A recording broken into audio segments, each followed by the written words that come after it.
નમસ્કાર મિત્રો, દેશ અને દુનિયાના સૌથી મોટા સમાચારમાં આપનું હાર્દિક સ્વાગત છે। તો આજના આ સમાચાર મેળવવા માટે વિડીયોને અંત સુધી જોતા રહો અને આવા જ સમાચાર મેળવવા માટે ગુજરાત ખબર ચેનલને સબસ્ક્રાઇબ કરવાનું ના ભૂલતા। નમસ્કાર મિત્રો, સૌપ્રથમ સમાચારની વાત કરીએ તો મહિલાઓને મળશે સહાય, ધંધા માટે ₹1 લાખની વ્યાજમુક્ત લોન મળશે। ગુજરાત સરકારની મુખ્યમંત્રી મહિલા ઉત્કર્ષ યોજના હેઠળ મહિલાઓને સ્વરોજગાર માટે ₹1 લાખની સુધીની વ્યાજ મુક્ત લોન આપવામાં આવે છે। આ યોજના ગરીબ અને મધ્યમ વર્ગની મહિલાઓને માટે ખૂબ ઉપયોગી સાબિત થઈ રહી છે।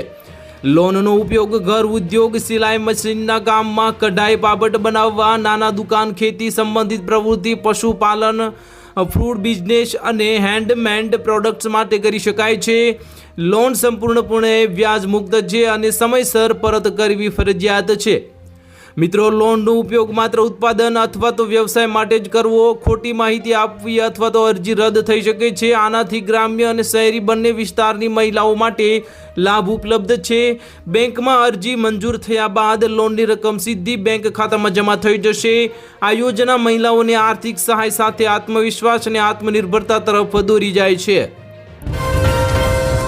ત્યાર પછીના મહત્વના સમાચારની વાત કરીએ તો સોલાર પંપ પર 75% સબસિડી, દિવસે મફત વીજળી મળશે। ગુજરાત બજેટ 2026-27માં સૂક્ષ્મ સિંચાઈ માટે 1250 કરોડની જોગવાઈ કરવામાં આવી છે। ખેડૂતોને સોલાર પંપ, ટપક સિંચાઈ, ફુવારા સિંચાઈ માટે 85% સુધી સબસિડી મળશે। સોલાર પંપ લગાવવાથી દિવસે વીજળી બિલ 0 થશે અને બચેલી વીજળી સરકારને વેચી વાર્ષિક 50,000 સુધી કમાઈ શકાશે। મિત્રો, ખેડૂતોને વીજ સહાય આપવામાં બજેટમાં સૌથી વધુ ₹9,324 કરોડની જોગવાઈ કરવામાં આવી છે। તમને જણાવી દઈએ કે ડ્રોન ટેકનોલોજીને પ્રોત્સાહિત આપવા 77 કરોડની ફાળવવામાં આવ્યા છે। એફપીઓ અને મહિલા ખેડૂતોને ડ્રોન પર 90% સબસિડી મળશે। એક ડ્રોનથી 1 કલાકમાં 25 એકરમાં દવા છંટકાવ થાય છે। આ ખેડૂત પોર્ટલ પર 27 માર્ચથી અરજી ચાલુ હતી।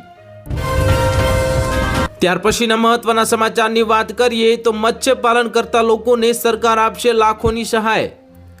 આ ખેડૂત પોર્ટલ પર મત્સ્યપાલનની યોજનાઓ પણ ઉપલબ્ધ છે। તળાવ બનાવવા, માછલી બિયારણ, ફીડ અને સાધનો માટે સબસિડી મળશે। ગોડાઉન સ્કીમ હેઠળ 25% કેપિટલ સબસિડી આપવામાં આવે છે। ધિરાણ સહકારી મંડળીઓ દ્વારા ગોડાઉન સહાય યોજના પણ ચાલુ છે। મિત્રો, જે ખેડૂતો મુખ્યમંત્રી પાક સંગ્રહ ટેક્સ સ્ટ્રક્ચર યોજના હેઠળ 15,436 ખેડૂતોના નાના ગોડાઉન માટે ₹1 લાખ સહાય આપવામાં આવી છે, જે હાલમાં વધારવામાં આવી છે। ₹154 કરોડની જોગવાઈ કરવામાં આવી છે। મિત્રો, પાક સંગ્રહ કરવાથી ખેડૂતોના ભાવ સારા મળે ત્યારે વેચી શકાશે। બાગાયતી યોજનાઓ માટે 798 કરોડની જોગવાઈ કરવામાં આવી છે। ફળ પાકોમાં ફિલ્ડ કવર થકી ગુણવત્તાયુક્ત ઉત્પાદન માટે 30 કરોડ ફાળવવામાં આવ્યા છે। ત્યાર પછીના મહત્વના સમાચારની વાત કરીએ તો પ્રાકૃતિક ખેતી કરતા ખેડૂતોને દેશી ગાય પર મહિને ₹900ની સહાય આપવામાં આવશે। વિગતે વાત કરીએ તો પ્રાકૃતિક કૃષિની વિવિધ પ્રવૃત્તિઓ માટે ₹392 કરોડની જોગવાઈ કરવામાં આવી છે। જમીનમાં ઓર્ગેનિક કાર્બન વધારવા માટે ફર્મેન્ટેડ ઓર્ગેનિક મેન્યોરનો જે ઉપયોગને પ્રોત્સાહન માટે ₹10 કરોડ ફાળવવામાં આવ્યા છે। જે ખેડૂત મિત્રો અથવા તો પશુપાલન જે દેશી ગાય આધારિત ખેતી કરનાર ખેડૂતને પ્રતિ ગાય માસિક ₹900 સહાય મળશે। આત્માની પ્રાકૃતિક કૃષિ યોજનાઓને અને સેન્દ્રિય ખાતર ખેતીને પ્રોત્સાહન આપતી યોજનાઓ પણ આ ખેડૂત પોર્ટલ પર ઉપલબ્ધ છે। તો ખેડૂત મિત્રો, જીવામૃત, બીજામૃત બનાવવા મફત તાલીમ આપવામાં આવશે તમને। તો તમે જલ્દી વહેલી તકે આમાં ફોર્મ ભરી દેજો। રાઇઝોમેટિક પાકો, આદુ અને હળદર પ્રોત્સાહન માટે ₹12 કરોડ રાસાયણિક ખાતર ખર્ચ બચશે અને જમીનની ફળદ્રુપતા પણ વધશે। ત્યાર પછીના મહત્વના સમાચારની વાત કરીએ તો ગાભણ પશુ માટે ખાણદાણ મફત। 1962 પર કોલ કરશો એટલે પશુ ડોક્ટર ઘરે આવશે। કામધેનુ યુનિવર્સિટીની યોજનાઓ માટે ₹424 કરોડની જોગવાઈ કરવામાં આવી છે। ત્યારે ગાભણ પશુ અને વિયાણ થયેલ પશુ માટે ખાણદાણ સહાયની યોજનામાં 1.53 લાખ લાભાર્થીઓને આવરી લેવામાં 61 કરોડની જે જોગવાઈ કરવામાં આવી છે। પ્રતિ પશુ 6,000ની ખાણદાણ કીટ મફત આપવામાં આવશે। ફરતા પશુ દવાખાનાની સેવાઓ માટે 56 કરોડ અને મુખ્યમંત્રી નિઃશુલ્ક પશુ સારવાર યોજના માટે 52 કરોડ ફાળવવામાં આવ્યા છે। તો 1962 હેલ્પલાઇન પર કોલ કરવાથી 30 મિનિટમાં અડધી કલાકમાં પશુ ડોક્ટર ઘરે આવી મફત સારવાર કરશે। પશુ વીમા પ્રીમિયમમાં 50% સબસિડી. મુખ્યમંત્રી ગૌ માતા પોષણ યોજના અંતર્ગત ₹500 કરોડ ફાળવવામાં આવ્યા છે. તબેલા લોન યોજના હેઠળ પણ એસટી એટલે કે આદિવાસી ખેડૂતોને ઓછા વ્યાજે લોન મળશે. ત્યાર પછીના મહત્વના સમાચારની વાત કરીએ તો ખેતીવાડીના ઓજારો પર ટ્રેક્ટર ખરીદી માટે ₹800 કરોડ મંજૂર કરવામાં આવ્યા છે. ખેડૂતો હવે માલામાલ થઈ જશે. કૃષિ યાંત્રિકીકરણ અંતર્ગત ટ્રેક્ટર ખરીદી સહાય માટે ₹800 કરોડની જોગવાઈ કરવામાં આવી છે. કૃષિ યાંત્રિકીકરણના વિવિધ ઓજારોની ખરીદી માટે સહાય માટે ₹765 કરોડની જે જોગવાઈ કરવામાં આવી છે.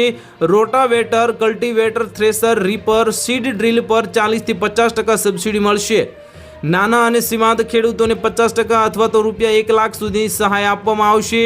મહિલા ખેડૂતોને અગ્રતા એટલે કે જે એમની પસંદગી પ્રથમ કરવામાં આવશે. આ ખેડૂત પોર્ટલ પર ખેતીવાડીની યોજનાઓ અને ખેડૂત એગ્રો ઇન્ડસ્ટ્રીઝ કોર્પોરેશન લિમિટેડની યોજનાઓ ઉપલબ્ધ છે. તો યાંત્રિકીકરણથી મજૂરી ખર્ચ ઘણો પણ ઘટશે અને સમય બચશે. 60% ખેડૂતો ખેતી અને પશુપાલન સાથે સંકળાયેલા છે. ત્યાર પછીના મહત્વના સમાચારની વાત કરીએ તો આદુ હળદર વાવતા ખેડૂતોને મોટી સહાય. ખેડૂતોની આવક બમણી થશે. બાગાયત ખાતાની જે ખેડૂતની યોજનાઓ માટે હવે વાર્ષિક વિકાસ કાર્યક્રમ હેઠળ ₹798 કરોડની જોગવાઈ કરવામાં આવી છે. ફળ પાકોમાં ફિલ્ડ કવર થકી ગુણવત્તાયુક્ત ઉત્પાદન મેળવવાના કાર્યક્રમથી ખેડૂતોની આવક વધારવા માટે હવે 30 કરોડની યોજના માટે ફાળવવામાં આવ્યા છે. રાઇઝોમેટિક પાકો આદુ અને હળદરને પ્રોત્સાહિત કરવા માટે ખેડૂતોએ 12 કરોડની જોગવાઈ કરવામાં આવી છે. ડ્રેગન ફ્રૂટ, સ્ટ્રોબેરી, કમલમ ફળના વાવેતર પર તમને સબસિડી મળશે અને નેટ હાઉસ, ગ્રીન હાઉસ અથવા તો બનાવવા માટે 50 થી 70% સહાય આપવામાં આવશે. તો મિત્રો, આ ખેડૂત પોર્ટલ પર બાગાયતી યોજનાઓની યાદી ઉપલબ્ધ છે. કેરી, કેળા અને દાડમની નિકાસ ગુણવત્તા માટે પેક હાઉસ સહાય પણ મળશે અને ખેડૂતોની આવક બમણી કરવાનું લક્ષ્ય રાખવામાં આવ્યું છે. ત્યાર પછીના મહત્વના સમાચારની વાત કરીએ તો ખેડૂતોને હવે વીજળી બિલમાં મોટી રાહત. 9 કરોડની વીજ સહાય જાહેર કરવામાં આવી છે. મિત્રો, ગુજરાત બજેટ 2026-27માં ખેડૂતોને વીજ સહાય આપવા સૌથી મોટી 9,324 કરોડની જોગવાઈ કરવામાં આવી છે. કૃષિ વીજ જોડાણ પર યુનિટ દીઠ સબસિડી આપવામાં આવશે.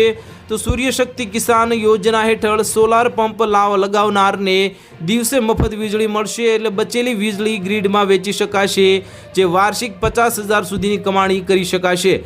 ખેતીવાડીનું વીજળી બિલ લગભગ શૂન્ય થઈ જશે. કૃષિ ખેડૂત કલ્યાણ અને સહકાર વિભાગ માટે કુલ 24,022 કરોડની જોગવાઈ કરવામાં આવી છે.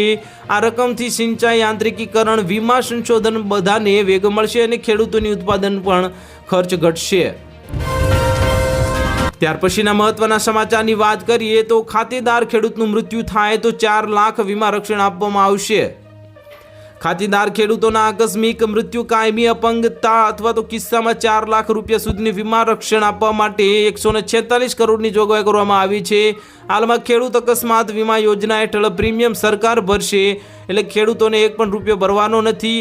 એના એ રૂપે ખેડૂતના પરિવારને આર્થિક સુરક્ષા મળશે અને સોઇલ હેલ્થ કાર્ડ વિના મૂલ્યે વિતરણ કરવામાં મુખ્યમંત્રી સોઇલ હેલ્થ અભિયાન માટે ₹14 કરોડ ફાળવવામાં આવ્યા છે. ત્યારે જમીનની તપાસ કરીને ખાતરનો યોગ્ય ઉપયોગ કરવાથી ખર્ચો બચશે. ડાંગર, કઠોળ, તેલીબિયા માટે 6 સેન્ટર ઓફ એક્સેલન્સ કેન્દ્ર ઊભા કરવા માટે 12 કરોડ ફાળવવામાં આવ્યા છે. ત્યારે કૃષિ યુનિવર્સિટીઓના આધુનિકીકરણ માટે 1,063 કરોડ ફાળવવામાં આવ્યા છે. ત્યાર પછીના મહત્વના સમાચારની વાત કરીએ તો ગૌ સેવા બોર્ડની સહાય યોજનાઓ ચાલુ રહેશે અને પશુપાલકો રાજી થઈ ગયા છે. આ ખેડૂત પોર્ટલ પર ગૌ સેવા અને ગૌચર વિકાસ બોર્ડની સહાય યોજનાઓ પણ ઉપલબ્ધ છે. તેવામાં ગૌશાળા, નિભાવ, ઘાસચારો, પાણીની વ્યવસ્થા, શેડ બાંધકામો માટે સહાય મળશે. મુખ્યમંત્રી ગૌ માતા પોષણ યોજના અંતર્ગત 500 કરોડ ફાળવવામાં આવ્યા છે. ત્યારે નિરાધાર ગાયો માટે 30 દિવસ પ્રતિ દિવસ સહાય આપવામાં આવશે અને પાંજરાપોળને નિભાવ ખર્ચ મળશે. ગૌચર વિકાસ માટે ઘાસ વાવેતર, તળાવ ઊંડા કરવા જે સુજલામ સુફલામ યોજના માટે કામો હાથ ધરવામાં આવશે. કામધેનુ યુનિવર્સિટીના પશુ વિજ્ઞાન, ડેરી વિજ્ઞાનની વિવિધ યોજનાઓ માટે 424 કરોડ રૂપિયાની યોજના માટે ફાળવવામાં આવ્યા છે અને દેશી ગાય આધારિત પ્રાકૃતિક ખેતીને પ્રોત્સાહન મળશે.